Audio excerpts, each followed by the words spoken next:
This afternoon, the governor was in Ashwaubenon, where he repeated his theme that the Democratic leadership was not serious about negotiating.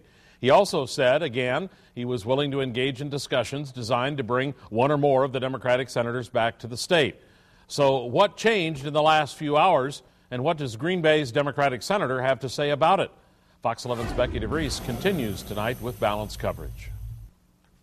Shortly after 3 o'clock Wednesday afternoon, Governor Walker stopped at Austin-Straubel Airport. We ultimately need to have a vote to move this measure forward. A few hours later, a Senate vote restricting collective bargaining rights for public workers passed, a vote taken without the Democratic senators. Tonight's action by the Senate Republicans is an outrage. It's a cowardly act of betrayal to Wisconsin's tradition, democratic process, and values. How they gutted 50 years of workers' rights with no notice, no debate, and no concern from the impact or blind loyalty that Governor Walker's extreme agenda is going to have on Wisconsin's families. Hansen said he doesn't know exactly when he'll return to Wisconsin.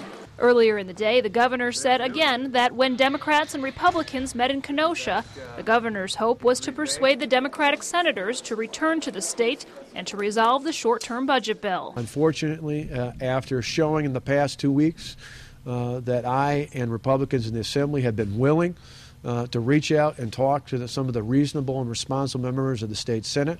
We've seen over the last few days in particular just how clear it has been that we have been willing to talk with those reasonable senators to put ideas on the table, and just how much their leader, State Senator Mark Miller, is standing in the way of that progress. Total charade, total charade.